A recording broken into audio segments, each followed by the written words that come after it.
Cyclone MMA. Congratulations to Jack Della Maddalena.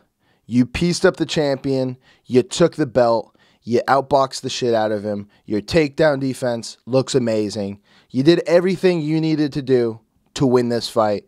Congratulations. But this video is not about Jack Della Maddalena. This video is about Belal, remember the name, Muhammad. And if you're one of those people who are going to, no matter what I say about this dude, you're going to fucking hate him no matter what, click out of this video right now because this is not the video for you. But whether you're a Jack fan, a Leon Edwards fan, an Usman fan, a Sean Brady fan, an Ian Gary fan, you got to respect what Belal Muhammad just did at UFC 315. This dude is the most disrespected champion. The path he had to take to get to the title was insane. He had to win so many fights against such great names. And, you know, this dude got booed as he enters the octagon. And by the way, this is not like, it's not like Canada is the marching ground of Australian fighters. Like, it's neutral ground. Belal gets booed on his way in, gets booed on his way out. You look at the Twitter comments on his Twitter right now. It's disgusting. It's the most disrespected champion. A guy who's labeled as boring and just like whatever. I mean, between this Sean Brady fight, the Leon Edwards fight, and now this banger, this is like the fight of the year, guys. This was a fantastic fight. I don't know if we can label him boring. I know he was like a high IQ fighter. He's had some stinkers. The Vicente Luque fight wasn't incredibly fun. The Gilbert Burns fight wasn't the most entertaining. The Stephen Wonderboy Thompson fight sucked. That was boring. But in that fight, he saw, hey, I'm fighting the striker. You know, he's got a huge advantage on the feet. This guy's a great striker. I'm just going to take him down. I'm going to take him down and wrestle him because that's how I can win. And I was expecting that kind of approach to this fight. And he told us all week, I'm going to throw hands. I'm going to show you my Canelo hands. The Canelo hands thing is cringe. You don't have Canelo hands. But this dude can strike. I mean, Jack's the better striker. We knew that. Jack's one of the better strikers in the division. He might be the best striker in the division. Outside of maybe Wonderboy. I don't think he beats Wonderboy. But Belal told us he's going to strike with him. And he fucking did it. He fucking stood there and struck with him.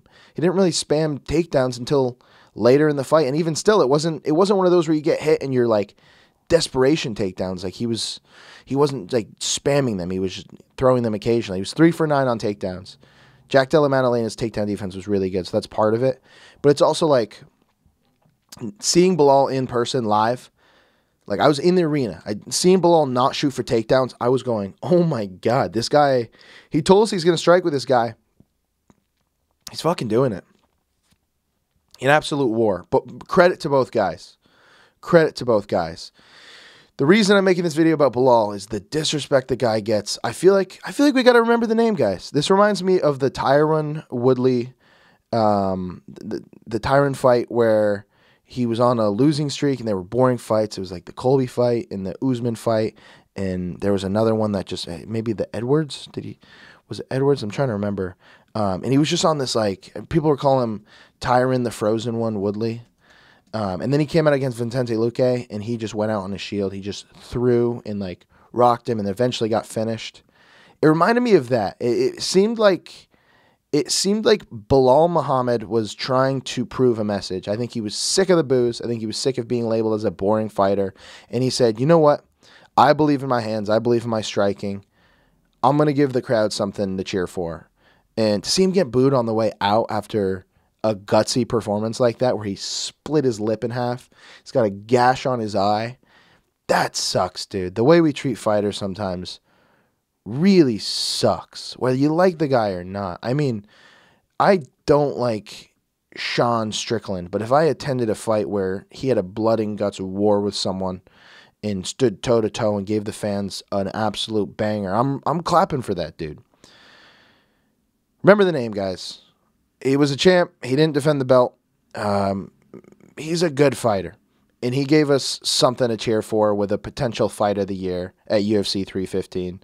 So, congrats to Jack Della Maddalena. I'm hyped to see that fight against Islam. But credit to Belal Muhammad as well, who was a worthy adversary and a worthy dance partner to make that an epic night of fights.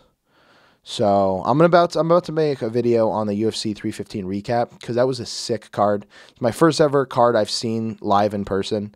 Had the absolute worst seats in the house, but regardless, the energy that Canada brought, it was unmatched. So look forward to that video. Other MMA videos coming soon as well. Leave a like if you enjoyed this video. If you're thinking about tweeting something about this fight, if you're thinking about going to the comment section of Twitter and doing some replies, try being positive, guys. There's a lot to be positive about UFC 315, okay? Peace out, guys.